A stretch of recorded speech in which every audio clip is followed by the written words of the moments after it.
Edward O. Wilson. He's considered one of the most influential scientists of our time. The Harvard University biologist has won the Pulitzer Prize twice, as well as numerous other environmental awards. Wilson is known as one of the foremost authorities on biodiversity in the world, and his new book is called The Future of Life. You've been warning us for decades about the alarming rate which we're seeing plant and animal species extinction.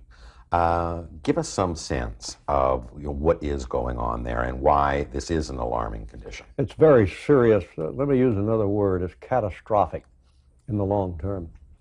To put it as simply as possible, it's just a projection, but it's a projection that is defensible, that if present environmental trends continue, from change of climate to destruction of habitats to pollution, to the introduction of an increasing swarm of alien species, we could lose half the species of plants and animals on the planet by the end of this century.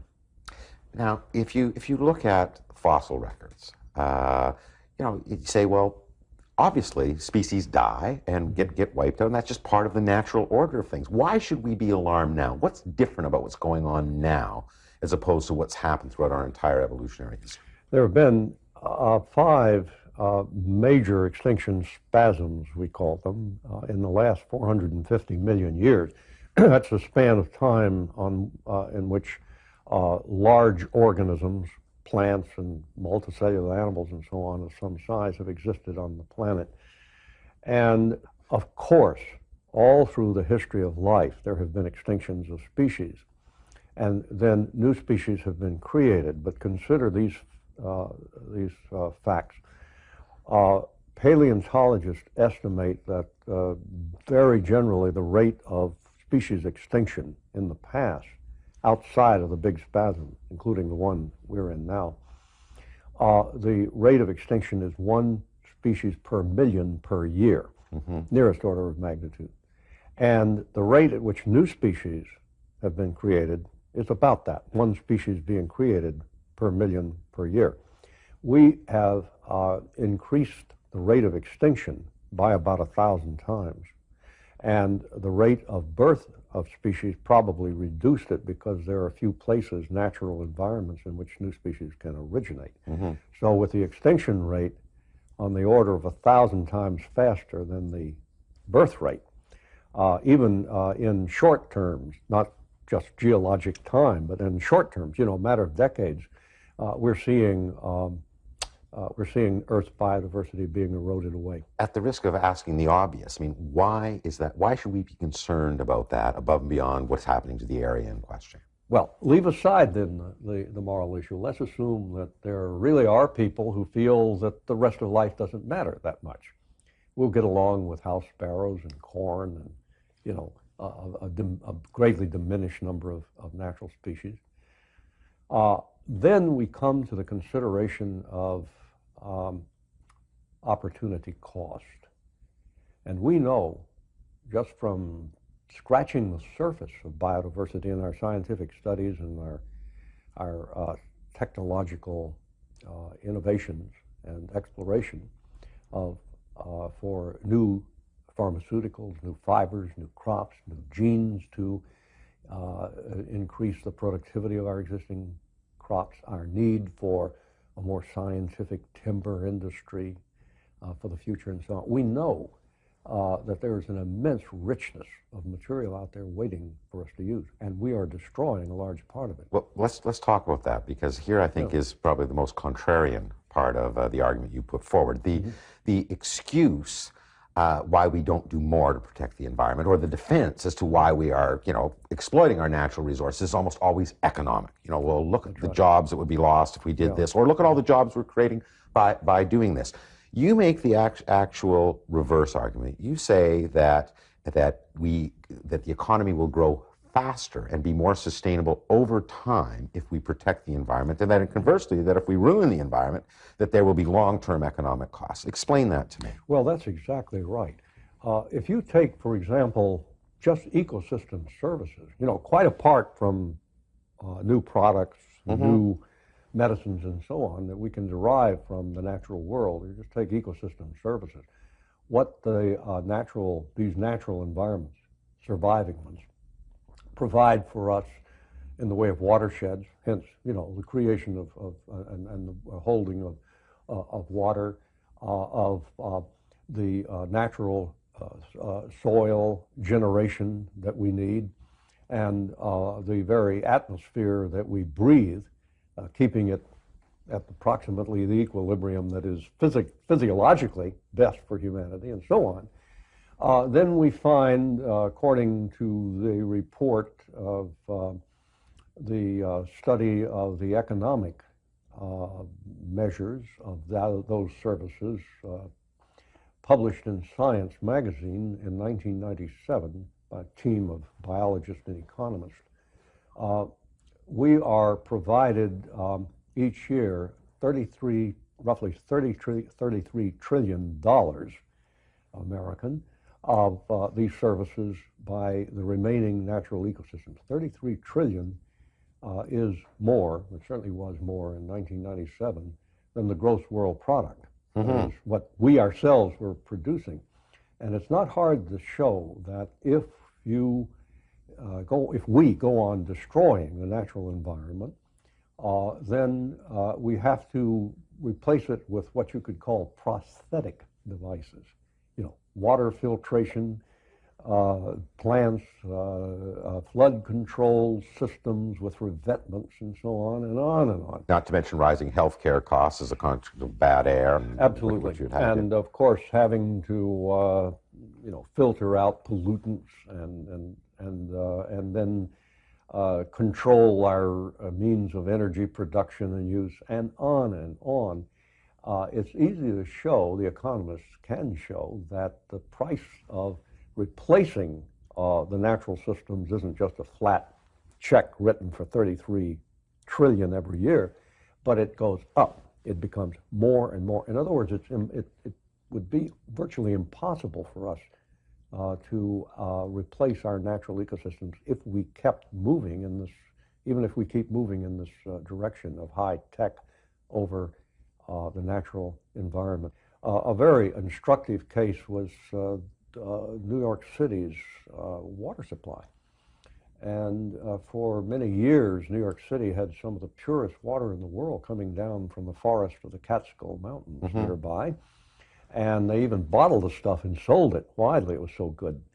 As more and more people moved in and more of the forest was cut into around the Catskills, then the water, the pollution rose until it became, unacceptable by health standards, was approaching that level.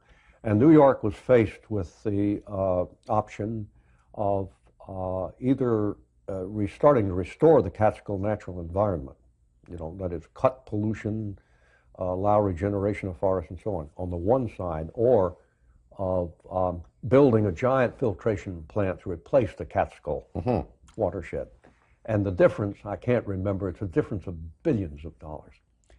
So much cheaper to restore the Catskills than to build that filtration. Well, we're going to find examples of that all over the world as the population density keeps going on up. Even in the face of this growing evidence, and you yourself have declared that you're kind of a guarded optimist that things will get better. I mean, you look at an issue like drilling in the Alaskan Reserve, something that you and a number of other scientists fought against, and that now the Bush administration has said, no, we want to go ahead with that. I mean, how concerned are you about the policies of the U.S. government at this point in time? The Senate, I think it's becoming highly likely in the Senate, as mentioned by by Mr. Daschle recently, would not allow the Arctic Reserve to be used that way, because the yield of oil from the ANWR, the Arctic Wildlife Reserve, National Wildlife Reserve,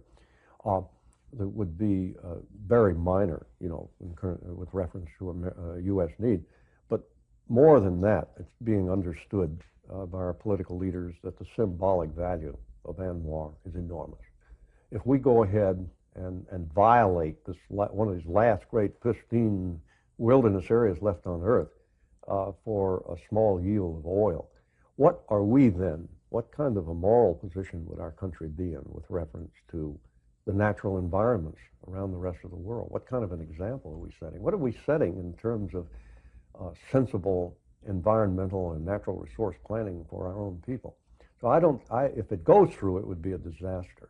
And I'm hopeful that the Bush administration will begin to see that the time has come that not only does it need to develop a more sensible economic policy based on proper use of our natural resources, but that this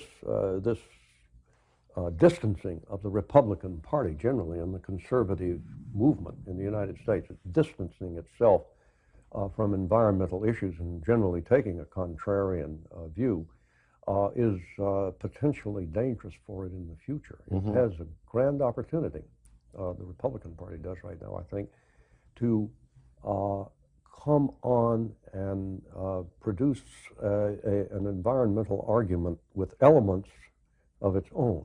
For example, national security. National security is going to be enhanced in the future by the proper attention to these developing countries, whose natural environments are going down the tube, and that's exacerbating their future social and economic problems. And a good way for a new environmental ethic to be developed with a broader base, and it could be done and during the current administration, would be to link environmentalism to national security. In Canada right now, we're in the midst of quite a controversy over the Kyoto Accord, and that our federal government has said, at least tacitly, that they support it and want to sign the agreement. Some of the oil-producing provinces in Canada are against.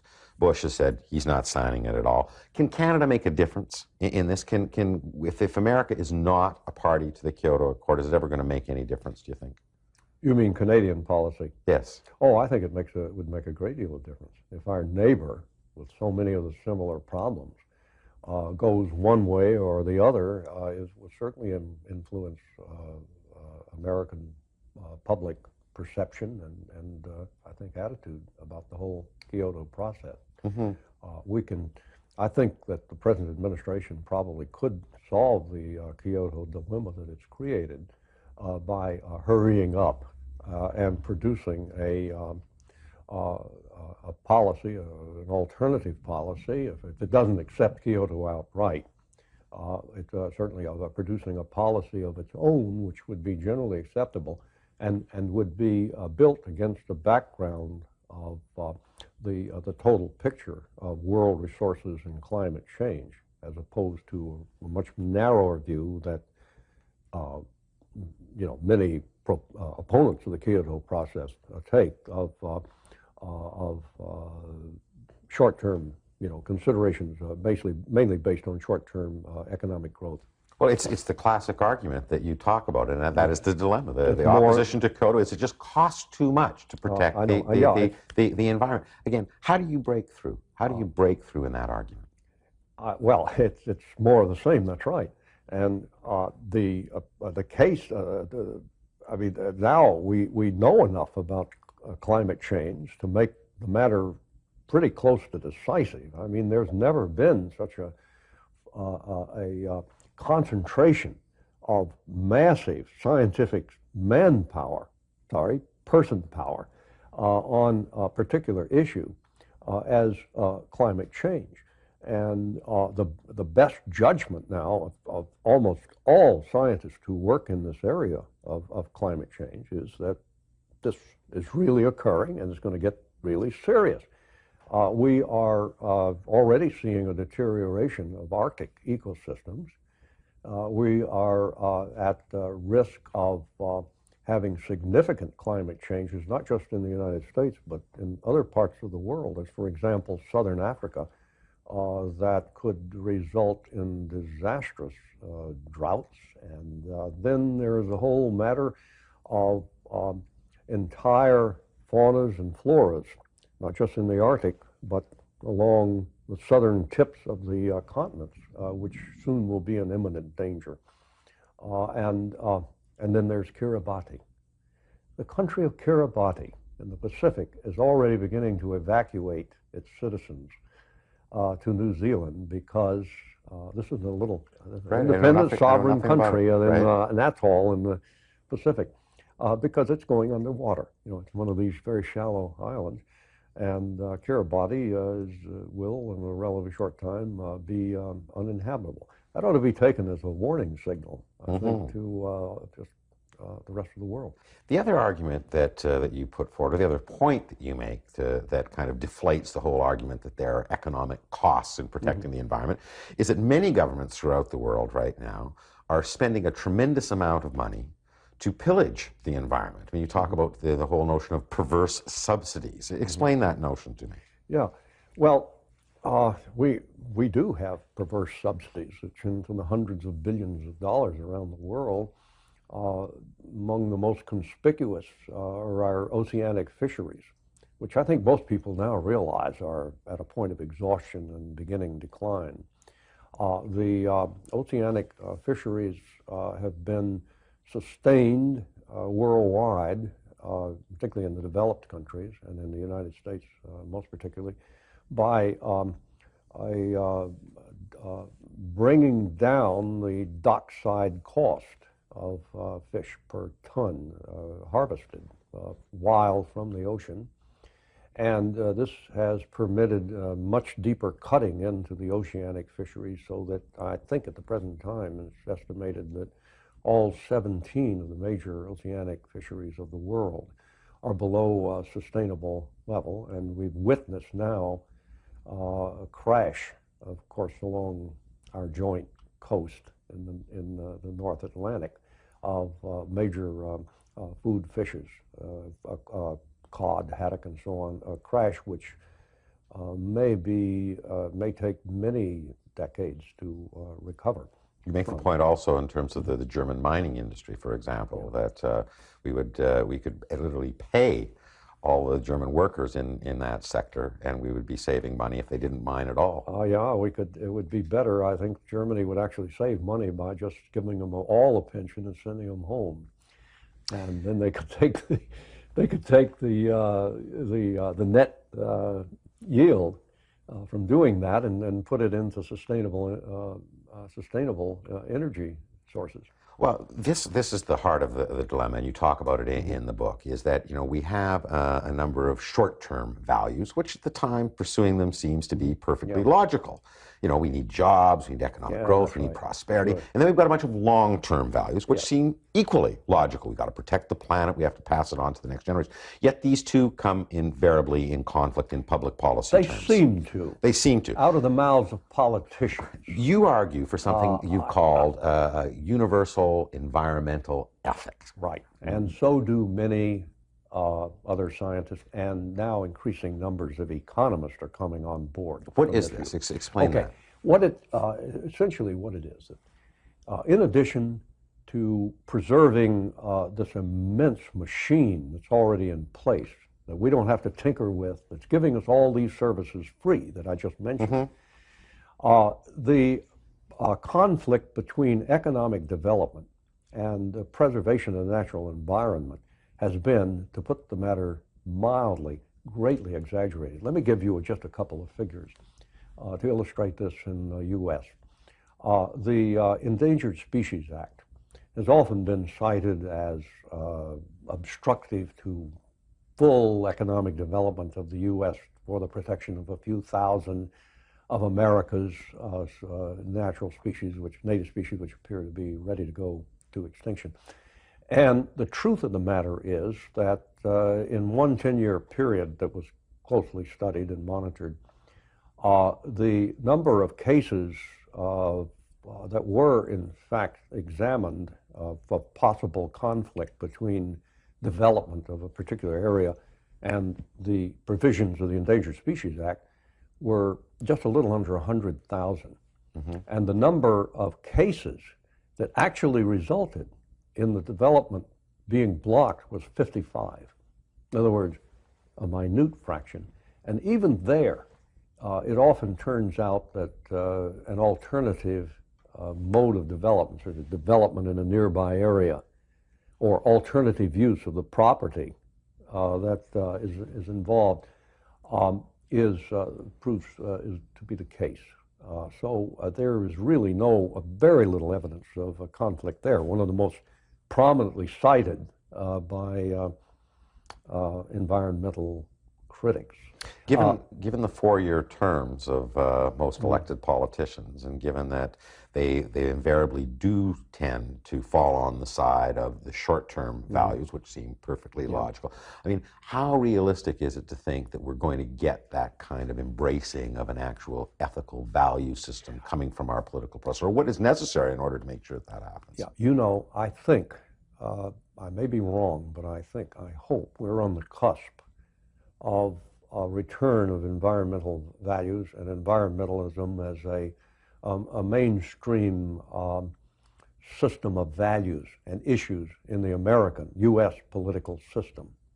And the reason is the growing evidence that intelligent use of the land produces more income and more jobs. Let me give you another, on a short term. In other words, we don't have to make this clear division between long-term and short-term values. If we did, then we'd have a serious set of problems. But even then, we could solve them. We have to solve them because short-term, after a decade or two, turns into long-term. And then people really suffer for those the erroneous short-term decision. But another excellent example that when it gets widely known may change attitudes toward the American, that is the U.S.-owned forest. It's often proclaimed and made much of in the U.S. press that closing the forest under the U.S. forest system it has detrimental effects, reducing the amount of lumbering, takes away jobs, reduces income in areas, and so on. The truth is the opposite. The U.S. Forest Service's own figures for the year 2000 show that 70% of the income generated by the national forest, which cover, I think, something like 8% of America's land surface, that 70% of that income generated came from recreation, and something like 14% came from logging. Ecotourism, in fact, is a bigger business than the logging. Exactly. This is a trend, incidentally, which is becoming apparent worldwide. Tourism, which is the biggest business in the world, it's approaching $1 trillion a year now worldwide. Much of it ecotourism, an increasing portion of it ecotourism around the world, is a potent source of income for developing countries, and where in countries where maybe the per capita income is $500, and where the logging companies are only able to offer a pittance per acre for areas that they get concessions on and log over, then it's becoming increasingly clear that these countries, from, say, Liberia to Suriname to New Guinea and so on, have been making the wrong long-term and short-term decisions concerning the use of their natural areas. Conservation organizations like Conservation International and the Nature Conservancy, headquartered in the United States, have demonstrated dramatically how the whole situation can be turned around once the economic picture becomes clearer. For example, with an initial investment of only about $15 million for conservation concession and non-invasive uses and economic yield from forest, Suriname, the little country on the northern the northern coast of South America, turned its policy entirely around and ceased logging concessions, and they're now moving to these non-invasive uses. And there's every evidence that they're going to make more money on the short term. What's the next project for Edward O. Wilson? Well, certainly I'm going to continue working on the environment. I serve on a number of boards of major conservation organizations and head scientific advisory committee of some of their research arms. And but generally speaking, I'm interested in the broad area, the future of biology broadly defined. And I want to somehow continue to help to bring environmental biology and the study of biodiversity worldwide more into the mainstream of science, as generally recognized by the scientific community as well as the public. For example, one major project that I'm involved in now is the All Species Project, which in which a group of organizations devoted to mapping biodiversity on the Earth have recently gotten together and agreed that we should try for a total census of the world's biodiversity, plants, animals, and microorganisms, and complete it in 25 years. So this is one of those mega science projects that I think can be achieved, kind of a moonshot in biodiversity study. I think it can be achieved, and I believe if we can do it, start it, we won't be very far along on that before it'll start to yield an awful lot of important results in basic science and also practical applications.